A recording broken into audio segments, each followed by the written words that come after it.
everybody, welcome back. You are listening to Joygasm, a video game and movie podcast. I'm Russ, Xbox Live Toaster 360. He's Steve, Xbox Live Stevavitch. And CD Projekt Red has its Mantis hands full in episode 204 today, December 17th, 2020. We have our beloved Nick, aka Big Baby Moose, joining us this particular episode, in which case we are going to just get caught up with each other, finding out what we've been up to this past week before going right into our topic of the day, which is Cyberpunk 2077 hands-on impressions, which you can fast forward to if you look at the timestamps located in your podcast provider detailed section below. Steve. Yes, Ross. A happy almost end of the week to you. I can't actually say happy weekend because it's not the weekend, Russ. Yeah, no, it ain't the weekend yet. No, it's not. It is a very crisp night indeed. A little wind chill. Would you say it's nipply? No. No. I wouldn't say so. Not cutting any glass anytime soon? Not cutting any glass. With your areolas? Negative, sir. Maybe on Nick's side, a.k.a. sausage fingers. Huge hands. Anyway, so how has your week been going, Russ? My week has been going actually very fast. It was kind of surprising because I have a 2-week vacation coming up. Oh, that must be nice. The end of the year. Yeah. And the studio is closing down, so I will be able to have 2 weeks paid vacation, which is actually something that's crazy because as a contractor, I normally do not get any kind of paid vacation, but actually as a result of the pandemic known around the world as COVID-19. We didn't know that. The wonderful folks over at 2K actually have made it so that all the studios under their proverbial umbrella actually extend out the studio closure that is paid to even the temp full-time employees, which I thought was a very, very cool thing of them to do. I'm very grateful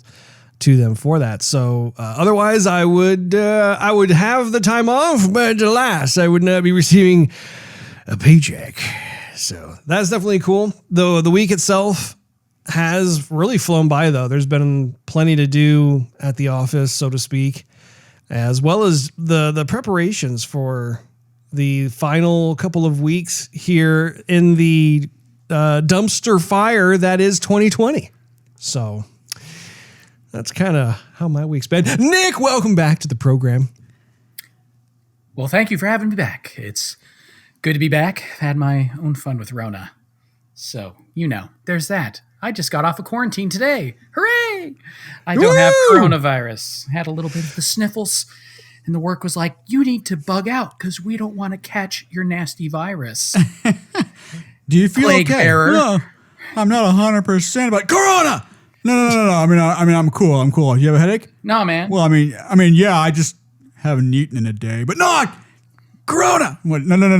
I'm cool. I mean, they started throwing bleach at me. Like someone was chasing me around with a Lysol can. It was insanity. My eye. You have your own personal Lysol assistant. Oh, people holding up crosses and stuff and just, exactly speaking in Latin. It was bizarre.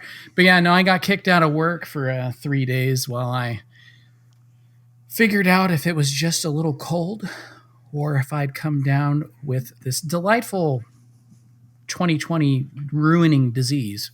Well, yes. Did you drink Corona while you were in quarantine to find out if you had, in fact, Corona? No, I opted not to do that. I figured, why play with fire? There you go. Why tempt fate? Right. But yes, I'm all cleared, and life is good. And your wife got the vaccine. I saw on social media. Yes, she did. She got the vaccine today. She's a nurse, so she's right on the front lines. Has been from the beginning. And she's been dealing with COVID patients this entire time.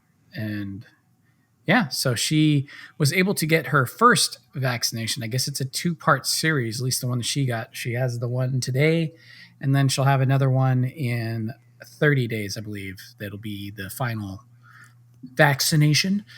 And I told her I'm looking forward to her growing, like an extra arm out of the back of her head or something. That's going to be pretty fun. Well, and Steve's wife also works at a hospital, and she too got the first of, I guess, 2 shots based on what Nick was talking about. She did. And her arm is in quite a lot of pain. I will say, Russ, the way to avoid pain. You don't have to be a Karen and tell somebody how to do their job, but there are a lot of really bad shot givers. There are. And what you need to do, and my wife actually called me a Karen because I asked somebody to give me a shot this way. How emasculating. I know. This way, and the guy, it was actually a pharmacist who gave me the shot, and it was great. It was fine. But I told him, I was like, fast needle, slow medicine. And all these shot givers want to do it Hollywood style. They're like, yeah, hold on, this might hurt a minute. Like that, like super injecting style, like it's supposed to be awesome or something. And that's how you actually bruise your muscle. Bruising the tissue. Bruising it. And so she was telling me like she could hardly lift a bottle of water after the shot because it was terrible. And that's how she did it. Pow! Just like that. Shot, needle, as fast as you can, and that's it. She's like, no, I mean, your arm hurts. Yeah. No, I mean, those needles are also not playing around either. It is, you are literally poking a hole into flesh. Want to make sure it's done genteel like. They're kind of sharp. A little bit. Right. A little bit. Could poke an eye out. Well, should we jump into the topic of the day?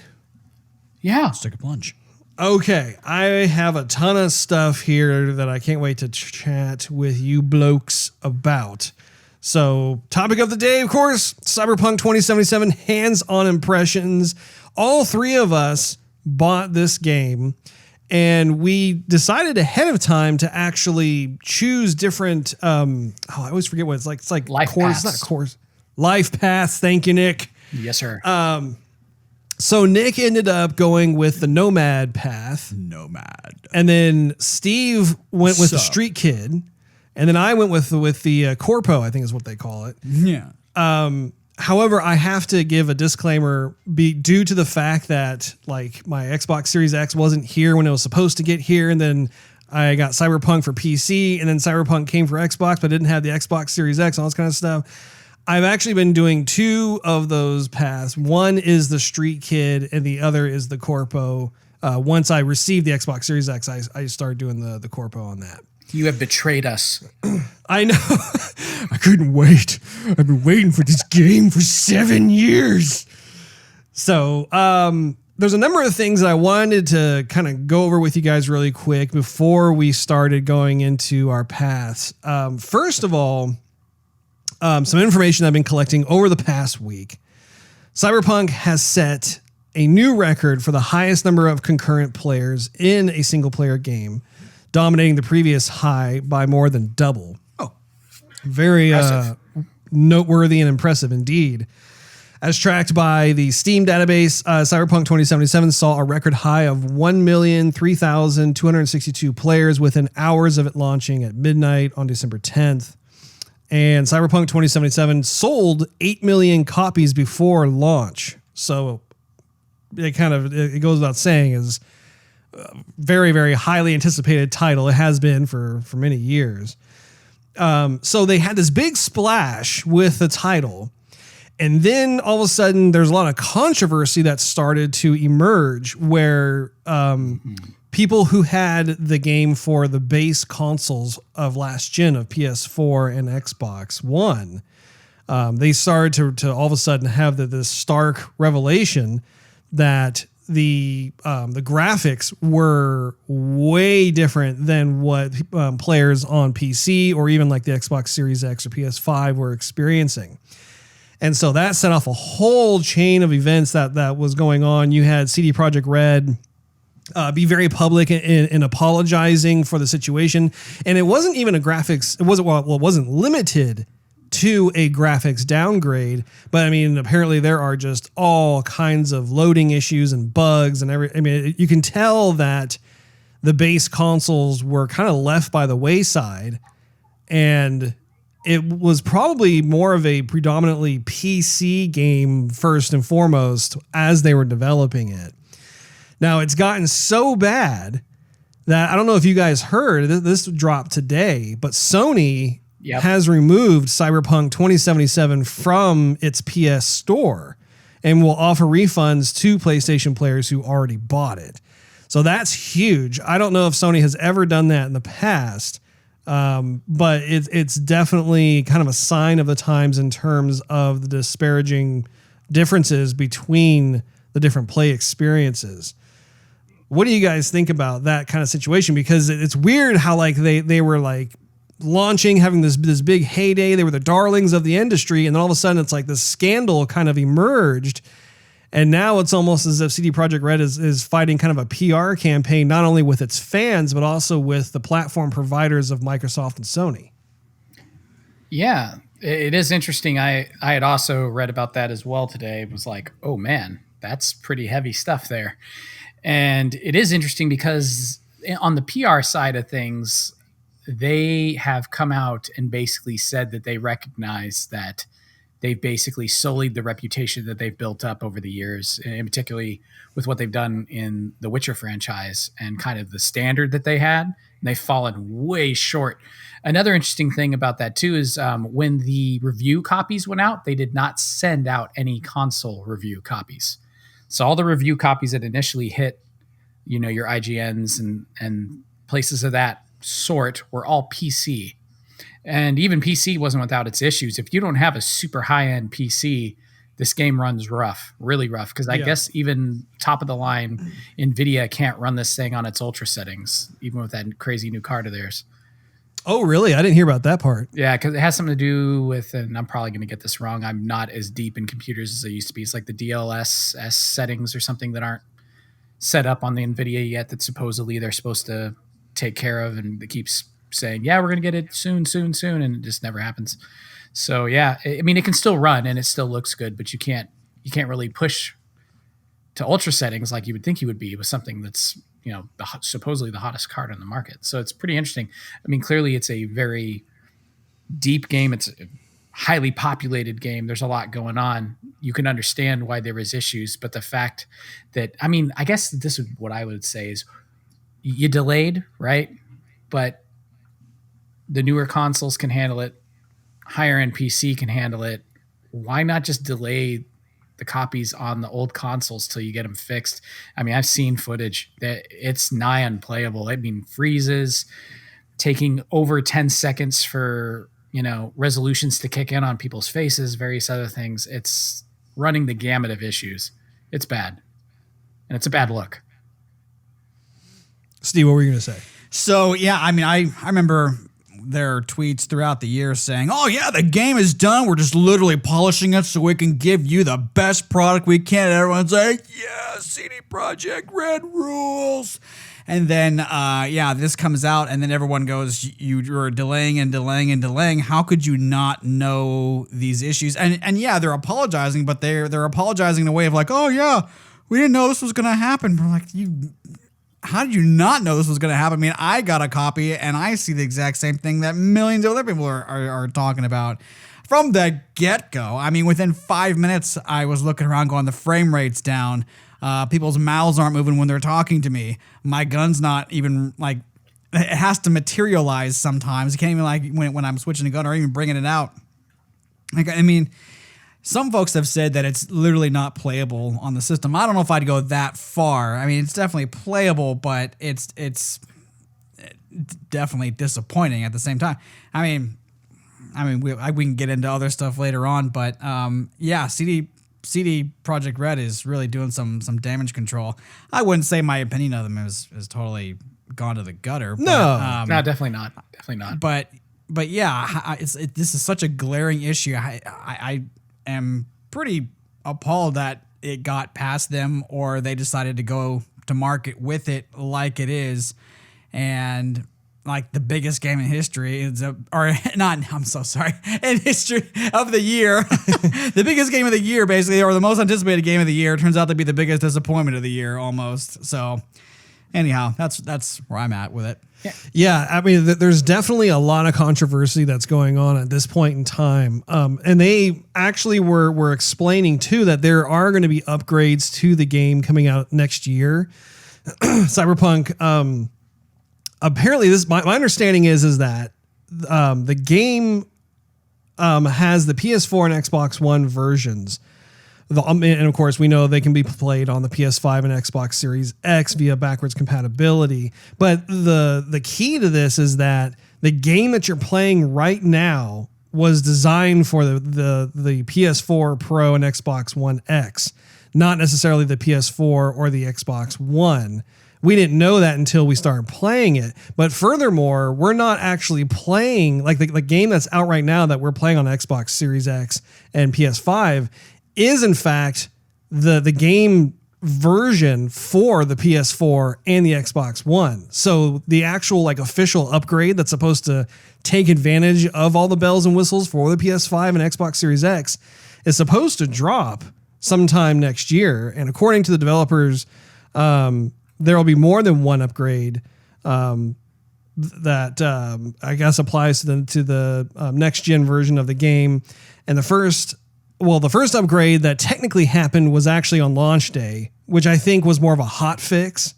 But a true upgrade when the game is officially released for PS5, it will be, I want to say, probably first quarter of 2021.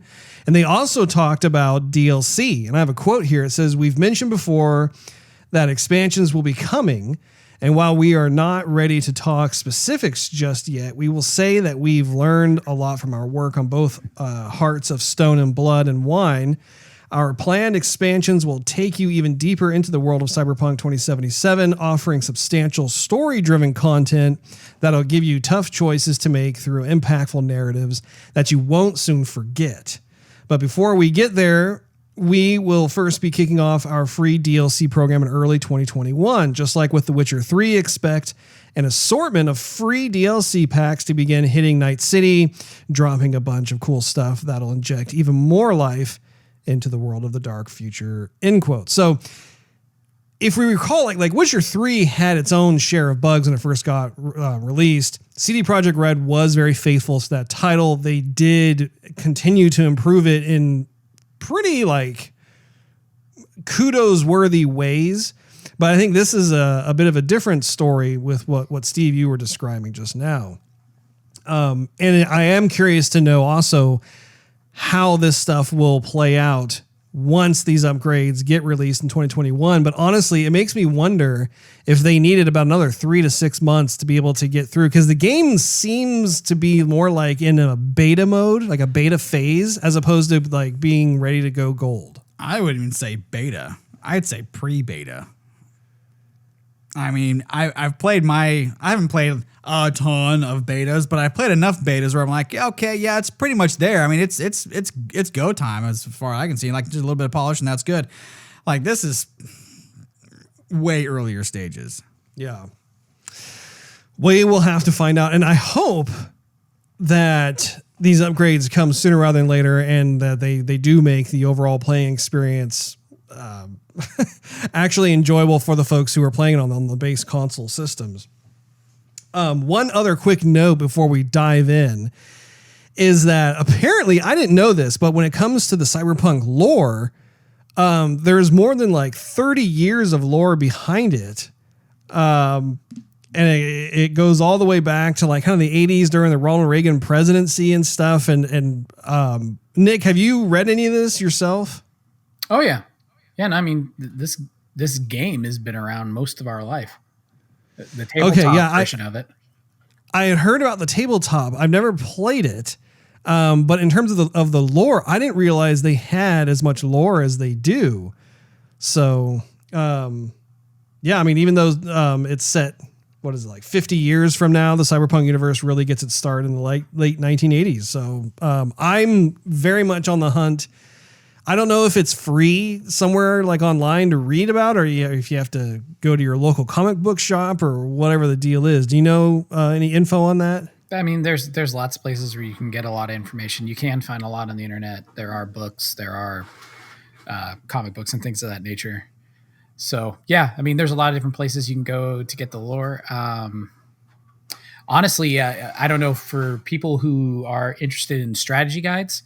I know they're not as big a thing as they used to be, but I picked up the strategy guide just because I knew this was going to be like an incredibly deep game, and so I'm going to play through the first time just winging it. But then, of course, my next playthrough, I want to see everything that I missed, and really, like, because I'm a completionist, I got to do everything. So I picked up the strategy guide, and the first, I don't know, maybe quarter of that book is just kind of going through kind of like what Night City is and how it got to be that way, and a lot of the history and lore is actually in the strategy guide too. So you can get kind of a long summary, but a summary of a lot of what's going on and kind of what's setting the stage of what's going on from that too. Right. So that's another useful resource if you're just kind of wanting to know a little bit more about the world you're diving into. So that's pretty cool. Yeah, I might pick that up. And I'm definitely interested in looking at the lore because I've always been just a overall cyberpunk genre fan. Oh yeah, then you'll get a kick out of it. You could spend a lot of stuff out there. Nice. So let's dive into our respective hands-on impressions of the game here. Who wants to go first? I guess Nick, you're our guest. Yeah, go. Okay, Nicholas. Yeah.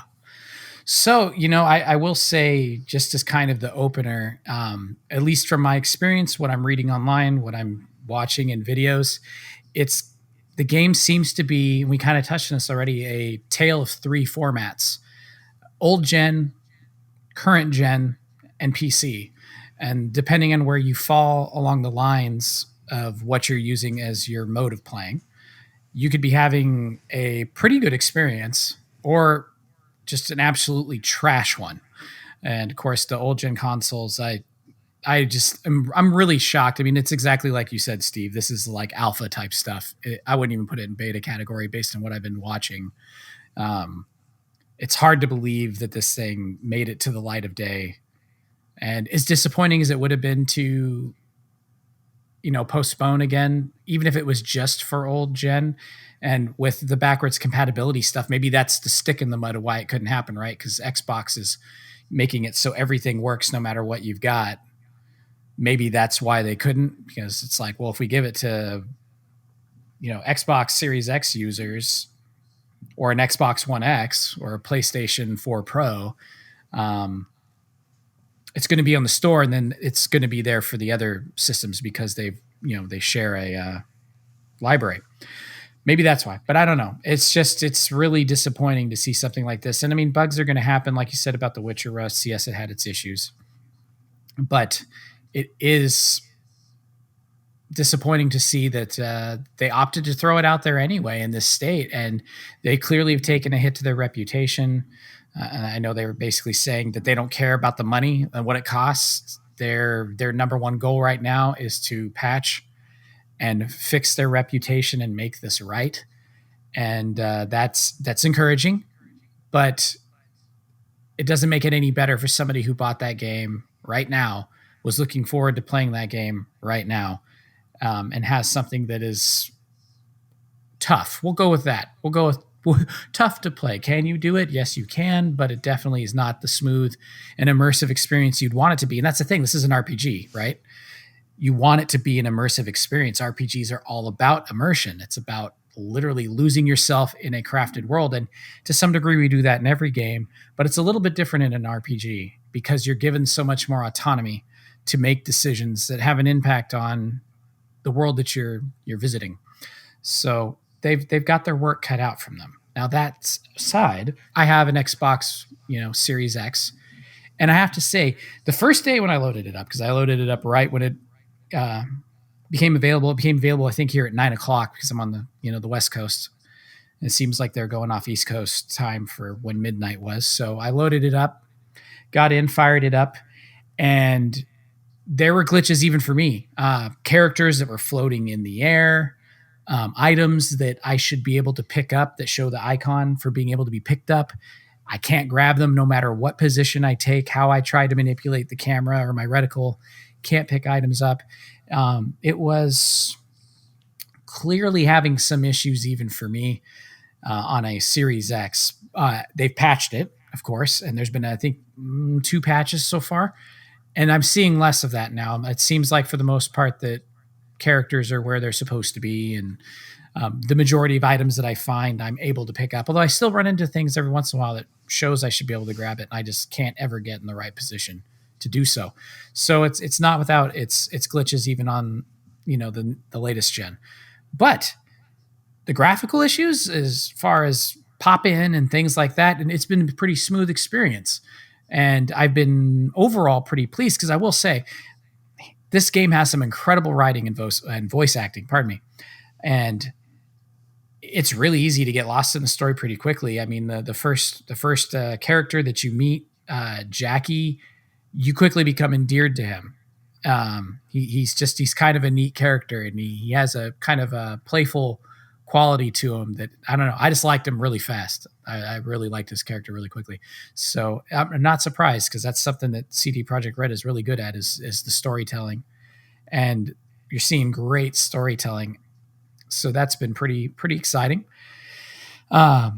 Graphically, aside from glitches, looks really good on the Series X. And it's impressive because I am, like you said earlier, playing on essentially the Xbox One version of the game. So it'll be interesting to see how it looks when we do get our Series X and the PS5 upgrades, to see how much that changes things. Because you'll bring in things like the ray tracing and whatnot. That's going to really make a lot more of the city pop, I think, because there's a lot of opportunities in the city for reflections and things of that nature that currently you're not really getting. But it still looks really good in general. I did say, I don't know how you guys felt about the motion blur. Did you guys leave motion blur on, or did you turn it off? Because that was making me sick. It was so bad whenever you turned quickly. I turned it off. Yes. I left it on. I actually liked it. One of the issues that I did have when it came to the PC version, the PC version has more options. I mean, that's kind of par for the course, right? Yeah, absolutely. But one of the things, though, about the PC version is that they have this inertia setting where it senses like if you're using a mouse, or if you're using an Xbox controller for your PC, it senses how much you're moving the analog stick to turn.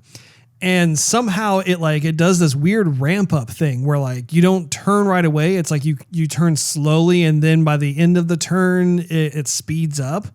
And that was a big no for me, because especially when you're in a shootout, the last thing you want to do is have something like that, because then you can't lock on to your enemies. And I'm overcompensating or undercompensating. I'm I can't aim. So luckily, I'm able to go into the options, which I'll talk about more later on. But I, for one, actually really enjoyed the motion blur. It didn't affect me at all.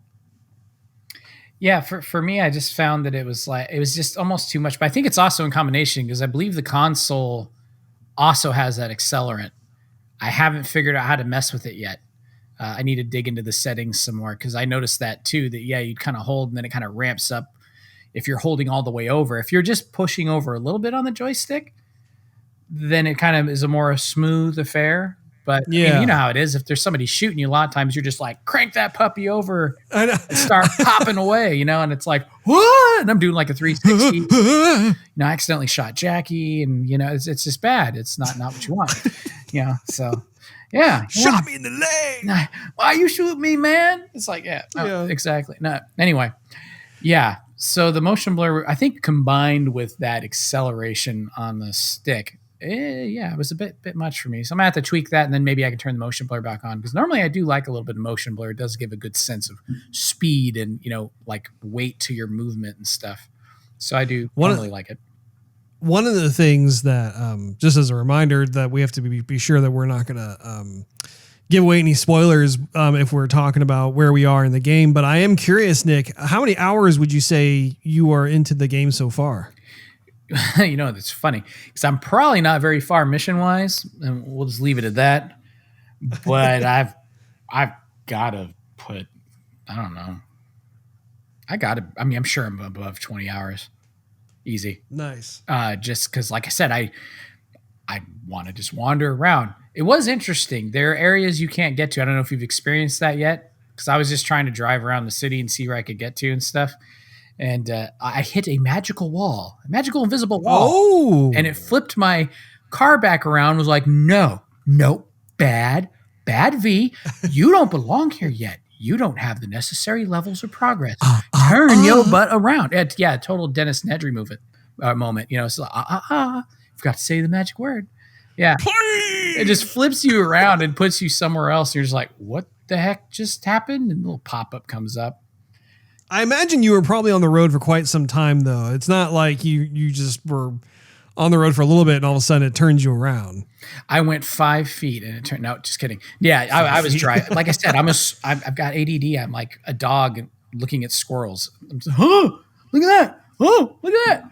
And of course, like I hear gunfire. So I'm like, oh, I got to go see where that gunfire is coming from. Oh, the cops are in a fight with people. I'm going to shoot. I'm going to shoot the bad guys and help the cops out. I'm all over the place. It's ridiculous. And so your life path that you chose was the Badlands. You were the nomad. Yep, I was the nomad. And so with the amount of hours that you've put into place, I'm guessing you are now in Night City. You are no longer on the outskirts. I have left the desert and journeyed into the city.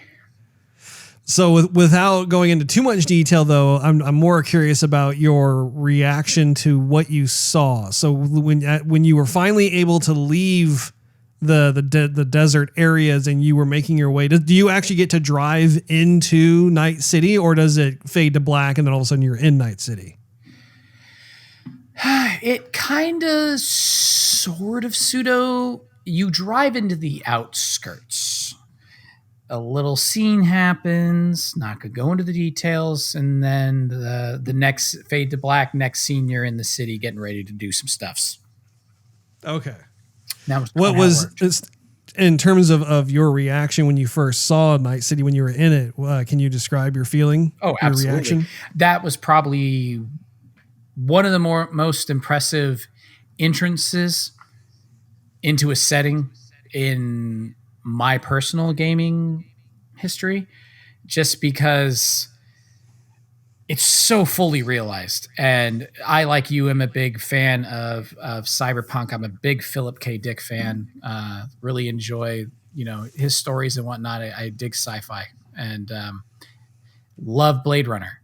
And immediately I'm just like, this is Blade Runner. Like, I'm in the world of Blade Runner. Like, this is crazy.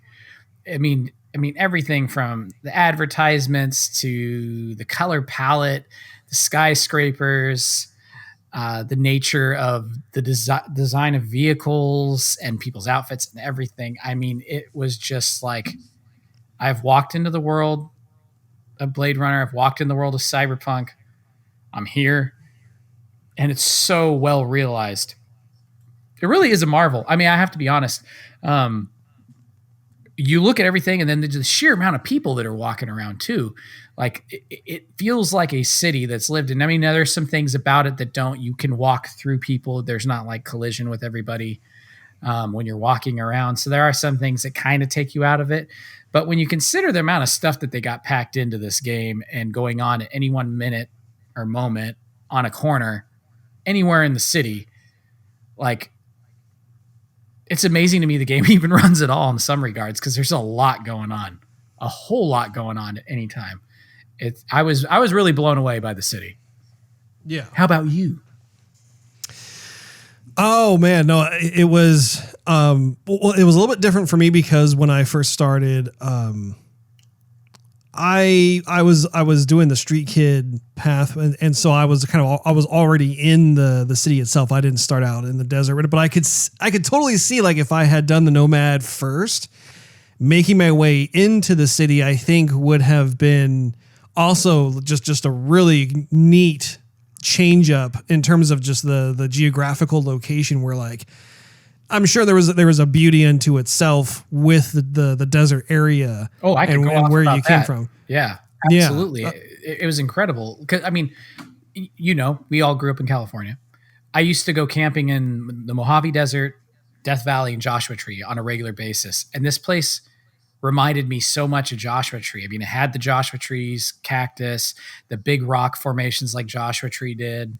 It was really cool. Like I'm driving around in my car and I'm just like, this looks like Joshua Tree. And considering this takes place in California, I was just sort of like, this is amazing. They clearly did their homework on what the desert is like, at least Joshua Tree style desert, because it looked really, really similar.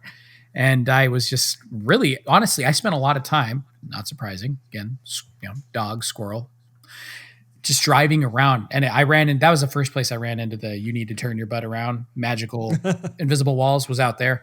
But I mean, hopefully I'll end up back there at some point where I can explore more, because it was incredible. I really was impressed by the lay of the land, and just as far as like how far out they did their rendering and whatnot. I mean, it was really, really pretty.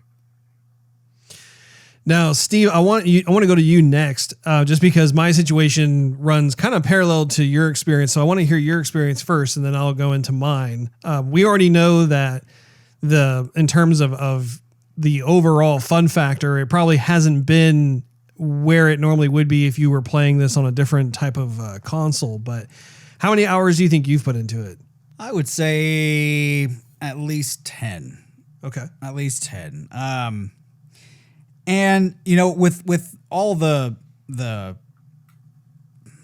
like negative stuff, I guess there is positive stuff. I mean, I have had fun with it. It's just I have to lower my expectations. Do you feel like you want to stop playing it until like some legit patches that actually fix a lot of the stuff for the base console are released, or maybe even stop playing it until you get your hands on like a PS5 or an Xbox, or excuse me, an Xbox Series X? Well, I mean, depending on when the release comes, I mean, I don't want to. No, I mean, I guess the quick answer is no. I don't want to stop playing it, because there is a level of fun factor and immersion that I feel when playing the game. Granted, the frame rate is very low. Not many of the effects are there. It does feel very old, but the story is very good, and the voice acting is good. The sound effects are good. All like the gun choices and where you go. I mean, I definitely feel immersed in this game and in this environment, and I have no clue where it's going. I mean, it's got me guessing, which I like. I mean, that being said, though, I mean, I think when you're walking around, it does feel like a city. But if I were to give some criticism or feedback, I would say a lot of folks that you talk to, they don't want to talk to you. Like, everybody is a jerk. And so I feel like I don't want to talk to anybody whatsoever. It's not like, oh, yeah, hey, how you doing? Huh? You see the sky today? Or, oh, man, you see what what happened to so-and-so? And man was like, yeah, you want a piece of me? Oh, go piss off then. I'm like, gee, I'm not going to talk to anybody. Forget this. I'm going to be a negative Nancy by the time I'm done playing the game. Also, too, when you're driving, like, there's no traffic. Like, whatsoever. Like, if you're walking around, stuff happens. There's people walking past you. There's people having conversations. There's people getting arrested. Police are knocking on doors. I mean, there's atmosphere. There's stuff that's happening. It feels like it's alive. And then you get in the car, and then it's every day is like the best day in traffic, because there's no other cars on the road. Like maybe one. Like, oh my gosh, I almost hit that one car. Nick, did you notice that when you were driving around? Like there was no other traffic on the road that you had to pass by? It depended on where I was in the city. There was one place where there was a big old line of cars, but when you compare it to, say, something, if we want to go open world games, compared to something like Grand Theft Auto 5, where there's cars everywhere, and sometimes you really got to work to weave your way around, or if you're like me, just run everybody over. But I'm a terrible citizen. Yeah. Terrible citizen. Comparatively to that, I agree with Steve. I feel like it's more immersive when you're on foot than it is when you're in the vehicle. And generally speaking, most of the time the roads are pretty wide open. A couple cars here and there. Okay. It makes me wonder if it's like a loading issue, because the game engine is trying its best to load in stuff as quickly as possible since you're covering ground rapidly in a vehicle. But go ahead, Steve. I didn't mean to. Yeah, no. So, I mean, yeah, the game does have its drawbacks. I mean, I've looked in the beginning. I did have some motion sickness because the screen was so jittery that I thought, I don't know how I'm going to get through this enough to even talk about it. And then it did get better as time went on, but then like I said, I had to lower my expectations. I don't talk to anybody anymore, so therefore I'm not constantly disappointed with people just giving me blank, deer in the headlights looks, no expression, no mouth moving, but voices come from somewhere in the air.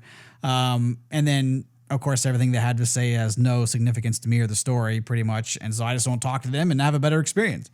But I mean, I'm a hoarder by heart, and so I hoard everything, and I'm selling it. I'm gaining a bunch of money, and I'm getting stronger weapons. The weapons look good, and they sound good. It almost reminds me of a looter shooter. I mean, though it's not a looter shooter. It kind of is, though. Yeah, I mean, it kind of is. I mean, you get a lot of the same guns, but you look at them and you're like, okay, well, this one's got, it does a little more damage. I guess I'll keep this one and take apart the other one. Oh, but this one's pretty. It's got like colors on it. But this one's spray painted. I like that one better. But yeah, I mean, I see what Nick is talking about. I thought it was just going to be me, and I go up to certain objects, and they don't look like very significant, but they're there, and I'm like, oh, I need to pick something up. Make sure I have enough life for this one blaze of glory gun battle that I'm going to have to go into, and then I can't pick it up. I'm like, is it me? Is it the thing? Or like, what is going on? So, I mean, there is definite stuff to criticize about it, and there's definite stuff to love about it.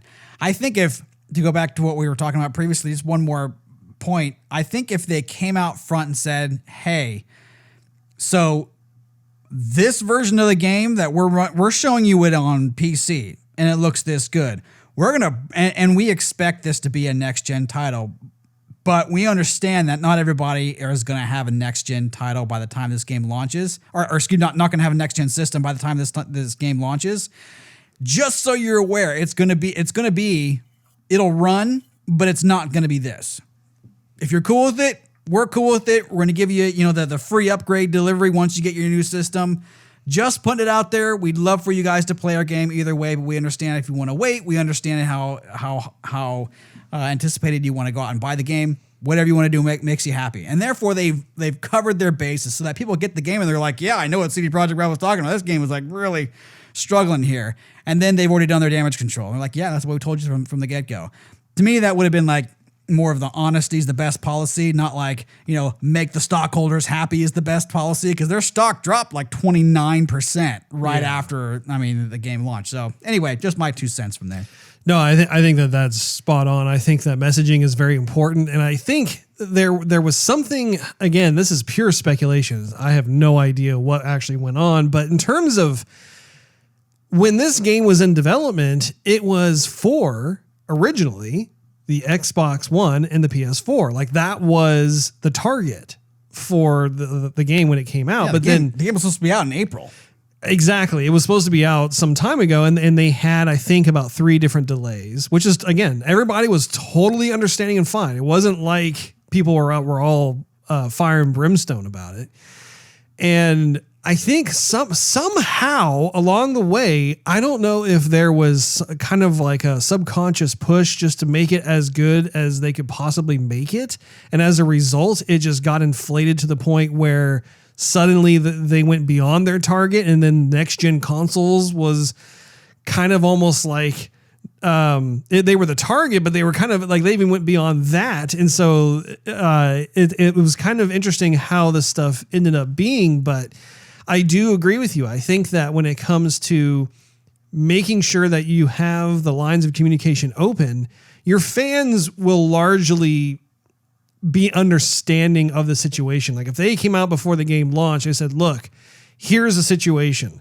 We're going to launch this game because we've already delayed it 3 times. We're going to continue to improve it and work on it. But FYI, this game, if you're looking for like the ultimate optimized version of the game, you're going to have a crazy diehard PC or gaming setup, like, a rig, in order to really see everything that we've put into this game. If you try and do it on like one of the base previous gen consoles, you're going to be disappointed.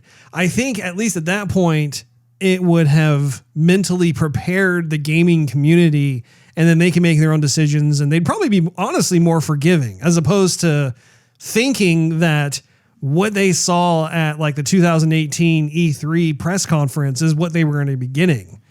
Well, plus the tweets were saying like the game is done. Yeah, that's exactly what I was going to say. You presented something different to the public, which was that, yeah, basically it's good to go. We're just putting some nice finishing touches up on it. And it wasn't until like a few weeks actually before the release date that they even had that interview where they said the thing that was holding them back was the last gen consoles. Yeah. I mean, that came out really, really late. And it was really just kind of something they just kind of glossed over and didn't even really go into too much depth in the interview. And so, yeah, when you're telling everybody, hey, yeah, we've got this game and it's like, you know, it's hot and it's ready, except for just a few little touches. We just want to, you know, refine it. I mean, it just goes to show you again. I mean, honesty is generally the best way, right? Just be transparent and you're going to get a lot further than that. Man, I'm not going to sit here in line trying to claim I'm some kind of like highfalutin businessman and I understand how this stuff works. And I know there's a lot of pressure for sales and various other things, and the crunch is a thing. And I mean, Russ, you can speak more to this than anybody. You're in the industry, have been in the industry. But yeah, I mean, you just be honest. I think that they aren't in near the kind of, you know, hot water that they're in right now. And their stock probably wouldn't have been hurt as bad had they been honest, you know? And they are, I mean, they've been under a tremendous amount of pressure to try and get the game out the door, and they've had to expand their dev team. Man, I don't even know what the latest numbers are, but I mean, they have a tremendous amount of people on staff that they ramped up just within the last 6 months to try and get this thing out the door. But we'll have to see what happens. I think it's definitely a good learning lesson. And again, based off of what they did in terms of support for The Witcher 3, I have no doubt in my mind they will, at the end of the day, make this right. I just think it's unfortunate that they were not as open with their communication this time around. Having said that, though, I'll tell you a bit about my experience in this.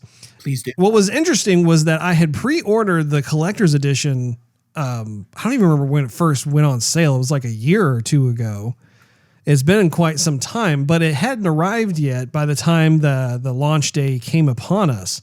So I ended up getting just a standard PC version of the game because I wanted to see what the game was like on PC anyway, because I heard about like how much stuff they were trying to cram into this.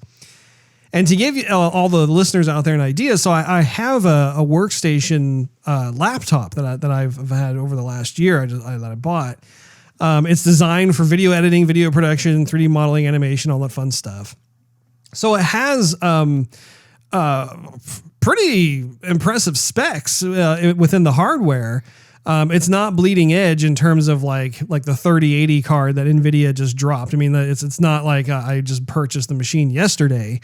But having said that, I mean, it is a very beefy machine, and I was able to have the settings on there. I think all of them were set to maximum, except I did not have the ray tracing option available because my particular graphics card is not compatible with, like, I guess, how to do gaming ray trace.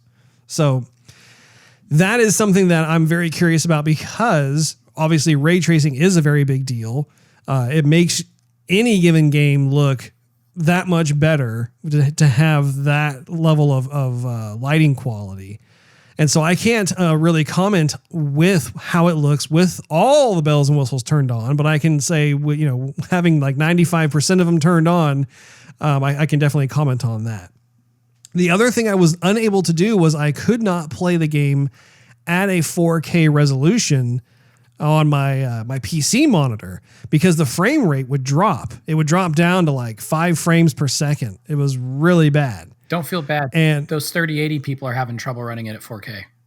I heard about that. So my hope is that it's more of a game engine bug, like something that they have to iron out. And then once we get that next patch, like say early 2021, maybe it'll fix that. And then that'll be fantastic because I did put it on 4K just to see what it looks like. And oh my goodness, like it looks good already before I put the 4K resolution setting on. And then I look at it again, I'm thinking, oh my goodness, this game is gorgeous. So it makes me excited at the notion of being able to actually see what this game looks like with both the 4K and the ray tracing set in stone. Because if you think about it too, in your situation, Nick, with Xbox Series X, again, because you're playing a version of this game that was actually it's designed for the consoles of PS4 and Xbox One, you are also not seeing ray tracing being used within the Xbox Series X for this game. So once they are able to actually turn that on, you're going to have an even better visual experience. Yeah, I'm not sure if we're getting full, like true 4K either. That is one of the things I'm interested in seeing what they do. And I have a question for you based on your PC experience here. In light of the fact that they're having trouble hitting 4K on some of the most optimized computers, yeah, do you think that pushes out the Xbox Series X and PS5 edition patches further? Because they got to fix that. Because my guess is if those PCs can't run it at 4K and maintain even 30 frames per second, I really doubt that either one of these consoles will be able to do it either. Yeah, no, that's a good question, and I don't really have a proper answer for you on that. I think it's going to really depend on how CD Projekt Red has their dev teams set up and what takes priority. I think that because the game itself probably was originally started as a PC game, that's probably where they will begin, and then after that they will make the necessary adjustments. We'll just have to wait and see how that all pans out. But I mean, it can only get better from here. And that's what gives me confidence in them. It makes me excited to see what the future holds, because I keep having to remind myself, this is a very ambitious game. The sheer scale of this title is right up there with like a Red Dead Redemption 2 in terms of like how large the open world is. I don't even know, like if you were to compare this to a game like RDR2, I'm not even sure like like if they're the same size, if one's larger than the other or whatnot, but it's very, very ambitious. And I think the PC experience, so when I started playing it, I did have to go through that rigmarole of figuring out, okay, which settings do I need to put this on and make sure that my computer was in performance mode and everything else. And once all those things were set up, I started to actually just focus on the game. So I was playing as the street kid life path. That Night City is absolutely amazing. I could not believe the verticality in that game and the fact that the city feels alive. And I think when you're able to play the game on a system that can properly load everything in real time and not have any issues with that, you're able to really experience more of that organic night city life.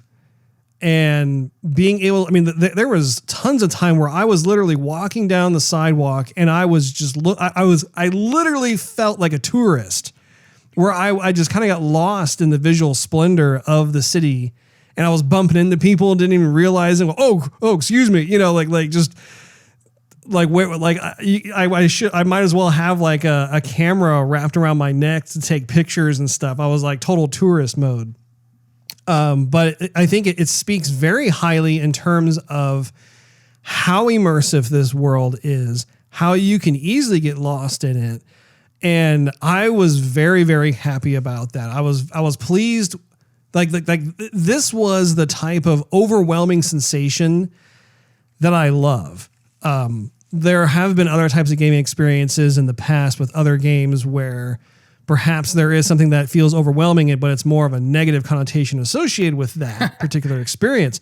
This, however, though, this was so in the I mean, they hit the mark as far as I'm concerned when it came to the city actually being a character unto itself within this world of characters. I really, really think it's amazing how much differently the city feels during the daytime versus the nighttime.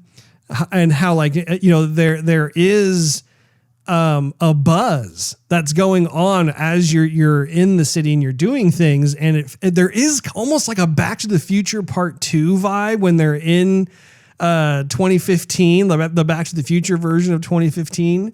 And in terms of like the neon colors and the people walking around with the crazy outfits and the notion that like you're in a time of just all kinds of technological marvels and stuff, but then also what are the downside of what is the downside of humanity as a result? And I don't know, there's a lot there that you can digest from a narrative standpoint.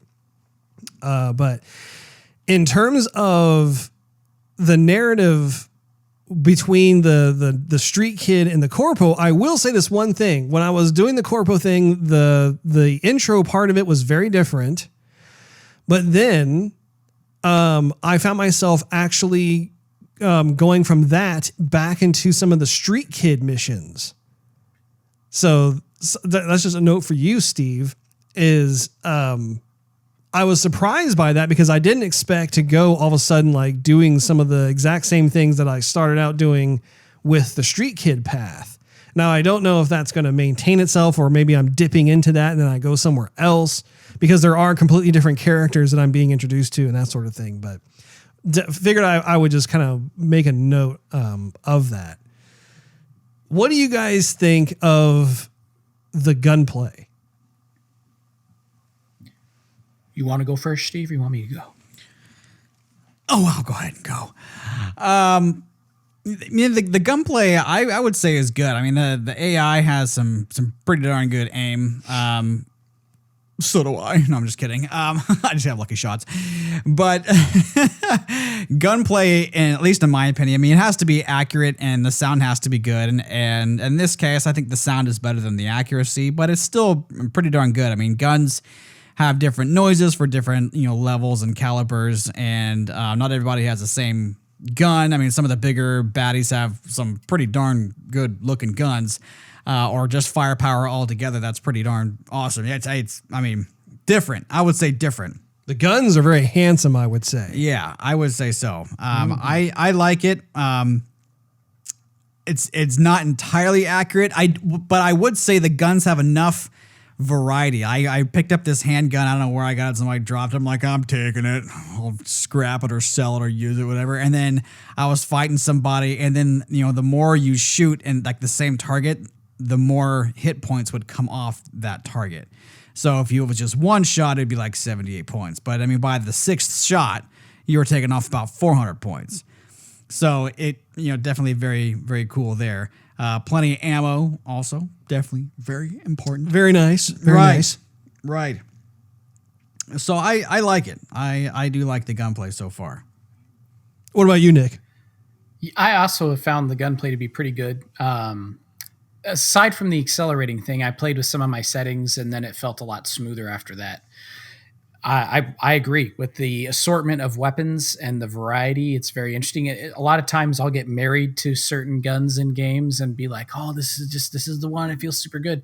But they've actually created enough variance amongst the different weapons that I kind of want to try them all out whenever I get one. I'm like, okay, I'm going to try this out. I'm kind of going through the stat line and going, oh, okay, this one does elemental damage and this one does, chemical damage. What does that mean?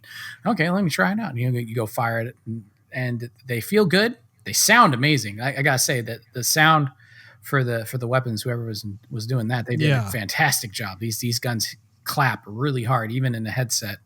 I'm using the Astro A50s, and it sounds fabulous. Ooh. Big fan of the gun sounds themselves. They feel good. They feel like they've got good weight to them. If you're firing one of the auto pistols and it's kind of kicking on you and stuff, it feels really solid. I like the peak mechanics a lot.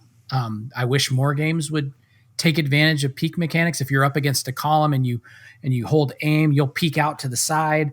If you're down below a table, you'll pop up over the table when you pull on. Yeah, it feels natural, doesn't it? Yeah, and I mean, it feels more like what an actual firefight would be like. You aren't just going to be like sitting there crouched behind a table with your head sticking up, like, "Hey, what's going on here?" most of my body's obscured so no one can see me. You can't hit me now. Yeah. And then you go to fire and you're shooting into the table. It's like, okay, this is not what would happen. You would peek over, you'd hold the gun over. So it was kind of a good mixture of, any first person shooter you've played of any merit, and also some of the Gears style shooting where it actually, recognizes that you're behind cover and puts the gun in the appropriate place to be able to peek and shoot. So really liked that a lot. Really enjoyed that aspect of it. I think that I wish it was just the movement. I gotta say, it was just a tad smoother. Sequences where you're trying to shoot, we're in a car. That's tough. And I guess it is be. tough. It probably should be, but it's, it can be really hard to try and like hit headshots and things, or even hit the target at all. So it's definitely a challenge there, but when you're on foot, it feels really good. I haven't had a chance yet to really play too much with the melee. I don't know when or at what point you can get the mantis blades, but that's what I'm going for. I'm trying to spec my character into a melee build. And, because I'm all about punching things and slicing stuff and clubbing people like baby seals. That's how I like to live my life. And I will say that I have commandeered a katana in the game, and it is very, very, let's say, delightful. Yeah, I really like the mechanics actually for both just fisticuffs and with the katana. With if you time your block at just the right time, it creates an opening where you can slice the living crap out of somebody. Yeah. Like it has some really nice feel instead of just I'm waving this thing in front of me and people take damage. Again, they've thought out the combat, and it actually feels more realistic where there's strategy, timing, things like that. Yeah. And I really like that that's an option. And yeah, I've just been having a great time with the combat. Honestly, like I said, I've been wandering around the city. I hear gunfire. I'm like, oh, here's a chance for me to go slice people with this sword or shoot them with this fancy new gun I got. And off I go. And that's actually what I've spent a lot of my time doing, is this kind of random stuff that's just, again, because like you said, the city's alive. I'm exploring the city and taking advantage of the fact that it's alive and seeking out whatever happens to be going on at any given time. One of the other things too that I think is worth noting is that kind of dovetailing off of what you were talking about with when you are able to look around like a column or something, and it just very organically makes you peek around the corner, which is really nice. I really enjoy how they have been very thoughtful with that type of feature in the game in all aspects, where if you're talking to somebody or you're engaging with something, or you're getting into like a car, for instance, right? There is something about the way that they created the first person experience that feels, I don't even know what the word is, but like you really do feel like you're this person in the game, where like if you played older first person shooter type of games, yeah, it's first person, you're running around doing stuff, but like there's kind of like this separation between you as the gamer and then the character in the game. But in this game, the movement and how people look at you and how they interact and stuff, it really does feel like you are walking around in this world. And I for one, really appreciate that. Yeah. One of the other things that I think is worthy of mention is the path system in this game is actually quite deep.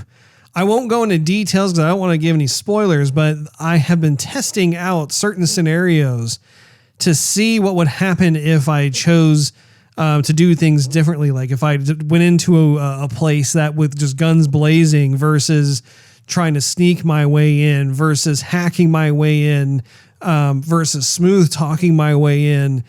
They really have been pretty methodical in terms of like, okay, let's try and explore based off of the gameplay mechanics, how we can change up the overall experiences and how it creates a domino effect for future types of like relationships or allies that you have or enemies that you have to be altered based off of the choices that you make.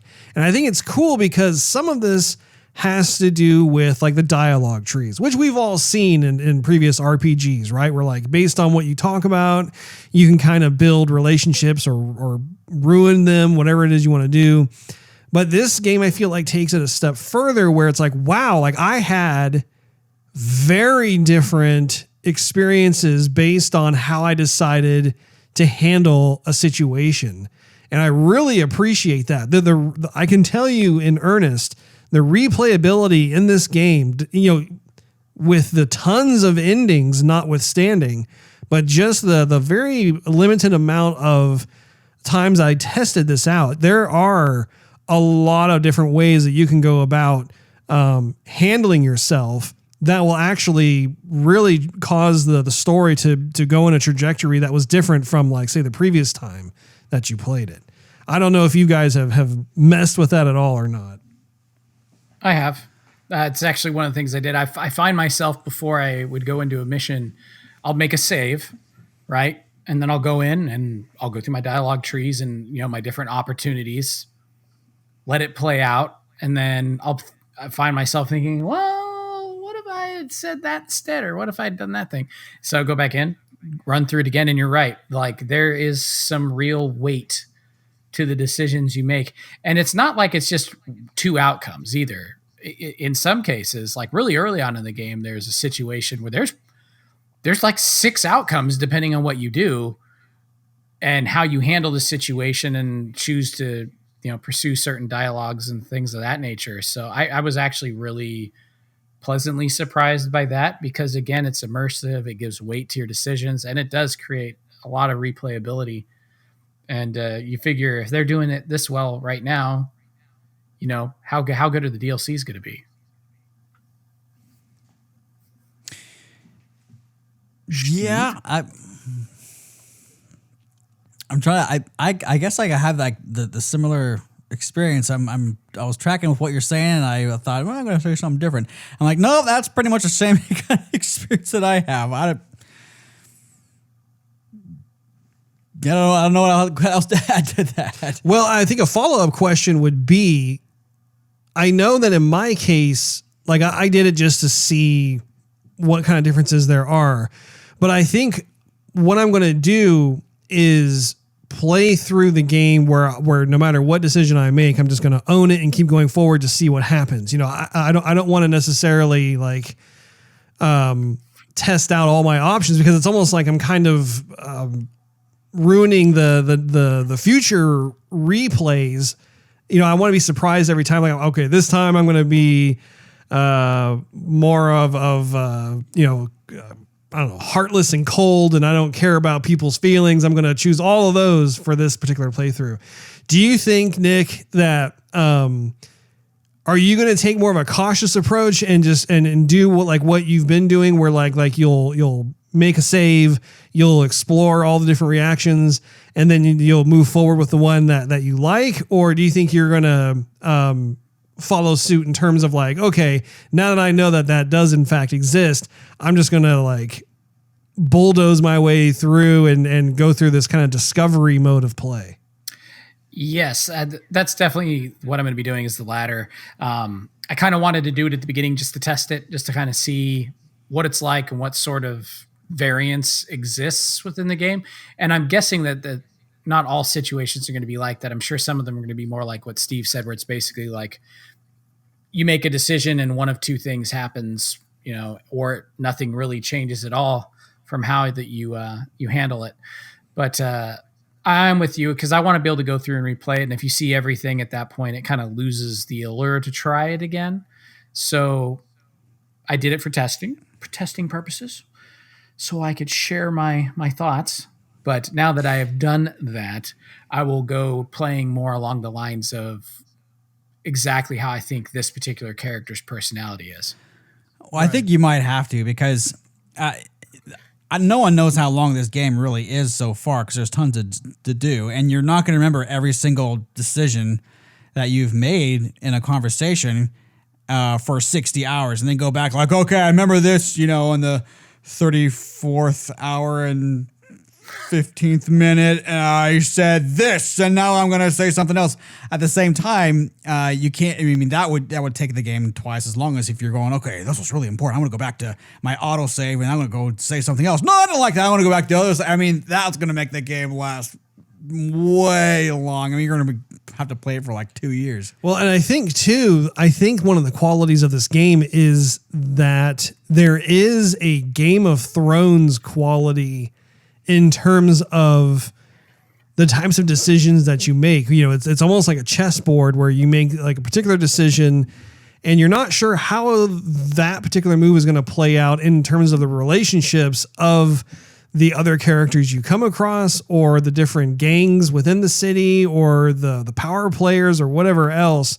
And so I think that's part of what gives the game its edge is the unpredictability based off of choice, which I love. I love how, I think, Nick, you said there's weight to the choices that you have, like in the sense that you can tell, based off of certain reactions that are more spoon-fed to the player versus more of like an inkling that there is consequence. Oh yeah. Based on what kind of decisions that you make. And I think what's cool about it is that there is the whole like person versus fate situation with that, where you realize, wow, like I'm really not in control of my destiny here because they have decidedly made these types of encounters in such a way where it's very much like in the moment you're working off a very limited amount of information, and then however that blossoms the further you get into the game. I mean, it could come back to bite you, or it could reward you, or maybe like somewhere in the middle. You'd have lots of frenemies. I mean, I have no idea, but I really do appreciate that. Agreed. So knowing that none of us have actually beaten the game, we're still, I would say, during like very much the first like third of the gameplay itself.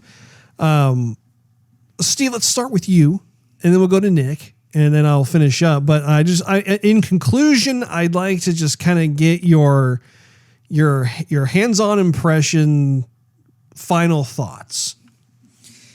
Well, I'm at a crossroads because do I play all of this story at the lowest possible, worst possible experience I can have, but yet still enjoy all that the game has to offer, or do I just wait and have the best of both worlds?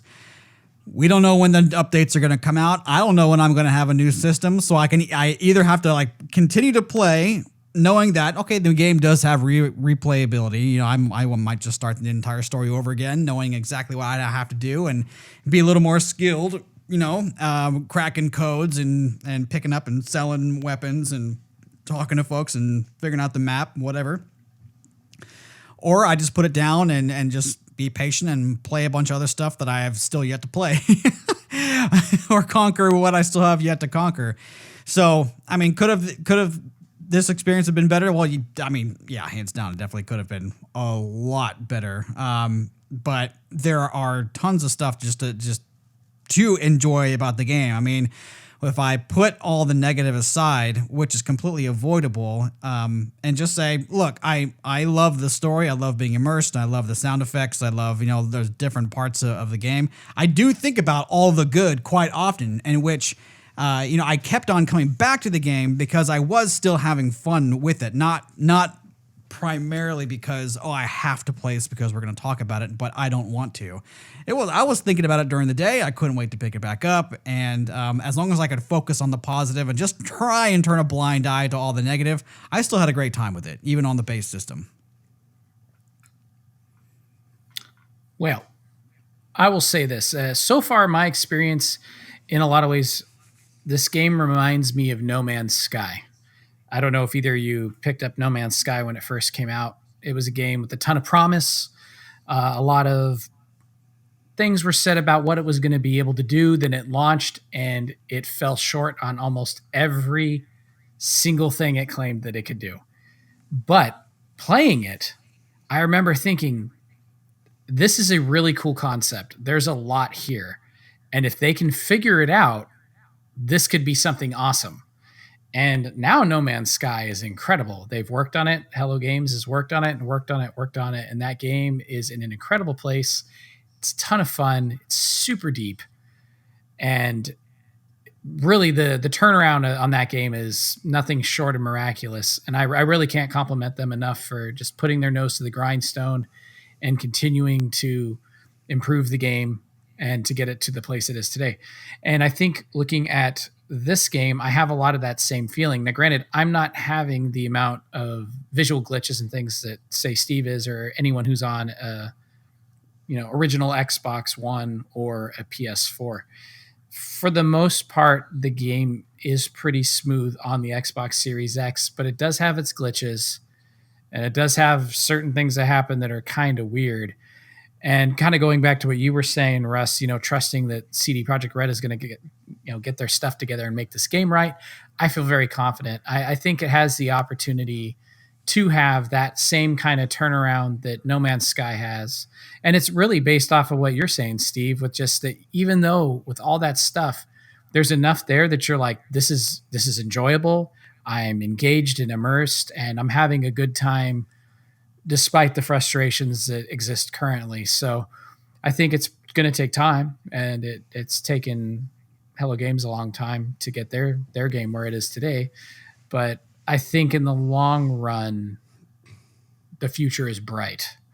I've enjoyed my time. I will continue to enjoy my time in the game and in Night City. And I really love how alive it is, and it's just easy to get lost. And I like that, because sometimes that's all I want to do when I sit down and play is just sit down and get lost in something. And I love the missions and I love the story, but I also like that it's a place that I can just kind of wander around, not necessarily doing any specific goal, and really have a good time doing that. So it is very well developed, and now they just need to fix the kinks. Yeah. Yeah, for me, when I think of Cyberpunk, it's a controversial game in multiple respects. It's also a very provocative idea. And I think that this has been the dream of a lot of folks over at CD Projekt Red for a very long time. I think that they had been planning this even before they were doing The Witcher 3. And Steve and I were talking about just the other week about how there's a cameo of Cyberpunk in The Witcher 3, where I think, if I remember correctly, Geralt actually has a dream where you see a brief flash of Night City or something. I can't remember exactly what it was, but I was like, what was that? Well, it's also Siri talking about where she was when she was jumping from dimension to That's dimension. right. Yeah. So it was a wonderful Easter egg into a project that had been in development for a very long time. And I think there have been a lot of challenges with this. And when I look at Cyberpunk, I think that the level of ambition and scale can be looked at like a GTA 5 or a Red Dead Redemption 2, where you have a tremendous amount that has gone into this game. And you can tell, like, when you're playing the game, yes, there are bugs. Yes, there are things that need to be remedied and fixed on all of that. But what the game has in terms of its guts is an incredible, if you look at it, it really is an incredible ensemble of many different moving parts where, like for instance, you have the first person shooter, which by and large, like, once you get your settings the way you want them in terms of like the movement and stuff, you get that under control, which I'm happy to say, yes, you can get it normalized, I would say, most of the way. It is a really well done first person shooter game. And at the same time, it's an RPG. At the same time, it's also, to a certain extent, almost like a racing game, because you have the cars and the motorcycles, and I don't even know what other vehicles you have at your disposal in this game. But furthermore, when it comes to the relationship building, when it comes to the way that you can level your character up, the very idea of how you decide to attack, whether it be through the conventional firearms, or if you decide to do predominantly hacking methods. I can say, and this is not a spoiler at all, there are enemies that you come across, and it becomes very commonplace where they are hacking you while you're in the middle of combat. And that was a very different experience for me as a gamer, because it was no longer about just dodging bullets. It was, wow, like I feel very violated right now, because I realize that whether it's a surveillance camera that has spotted me, or there's an enemy, there's a whole new dimension to the combat itself. But I wasn't only on the receiving end of that. I had to suddenly embrace these new combat mechanics, and as a result, be able to strategize and be able to use that to my advantage as well.